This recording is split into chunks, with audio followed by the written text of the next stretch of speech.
it's the most points the Colts team has scored in the first 3 games of the season since 1958.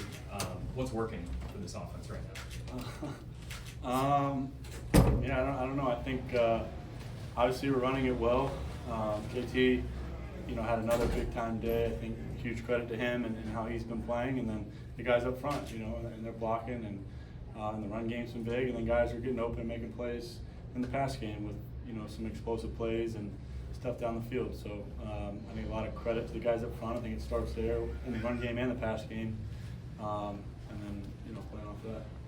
You guys have been playing at a really high level for all 3 weeks now. Have you expected things to come down to earth a little bit, or it seems like there's really been no weak spot in the offense so far?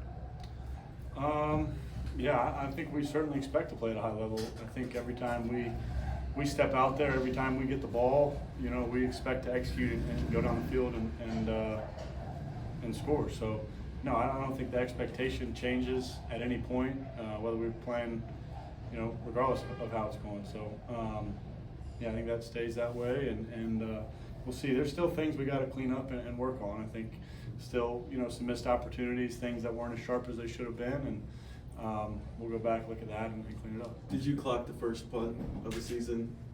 Did I clock it? Yeah. Did you kind of go? Shane said he was kind of pissed. That there's a punt. Yeah, a little bit, but I think Rigo had it in 10 there, right? He got a good punt, so happy for him. But yeah, should have converted the third down, honestly. But yeah. Shane mentioned that you're really all in the film, always trying to search for answers. So how obsessive are you, and when do you cut it off, or do you cut it off at all?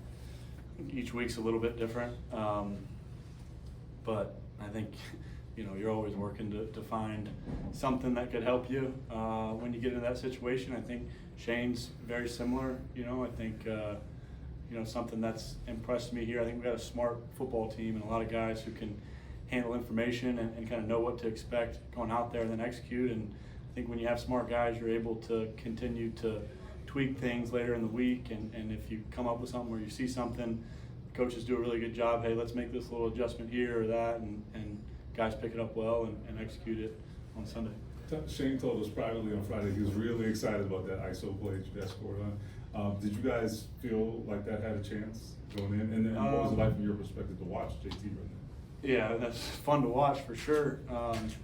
To get those, those are always nice. I wouldn't call myself a run game expert in terms of the scheme and how that's all game planned, but we got coaches who do a phenomenal job with that stuff and getting everybody ready to go. Tony Sperano, Tom Manning, all those guys that do the run game stuff are locked in, and if they say it's going to be good, then it's probably going to be good. They haven't asked you to do as many designed runs as maybe you did in New York. Obviously, you made plays with your legs today, but is there something to just kind of going about picking apart the defense and not having to worry about 8 to 10 to 12 carries? I think certainly willing and feel like I'm capable in the run game if when it's needed. I think that's still part of this system. We've had success, doing other things, but every week's different, and whatever's called for, whatever the coaches see opportunities with, I'll certainly be ready for it. But when you got JT running like he's running it, let him run it. I don't need to get in the way of that. Daniel, you've been able to avoid sacks quite a bit this year, obviously the big run today, but just how important is that for this offense to be able to avoid those negative plays and kind of stay on schedule without, the sacks? Yeah, I think it's huge. When you look at, a lot of the statistics and how you evaluate likelihood of scoring, I think those negative plays are huge, drive killers, and having, just one of them in a drive can really hurt your chances. So I think we've been doing a good job with that. Big credit to the guys up front. The offensive line, obviously that's where it starts, and then guys getting open and my job to get the ball out on time. So I think that's all, everybody working together, but starts up front for sure. You have the run and pass sort of played off each other. You guys have not been shy about throwing the ball, throwing it down the field aggressively and often, but also running for a lot of yards with efficiency. How are they playing off each other right now? I think just trying to take advantage of what the defense is doing. helps to have a lead, when you have a lead and especially in the second half, and then you can run the ball and hit some explosive runs, and it's been fun to watch that. Today you get up and then second half JT hits a 40-yard or whatever it was. I think that's huge. But yeah, I think just being able to do both keeps the defense on their heels. They've got to defend both.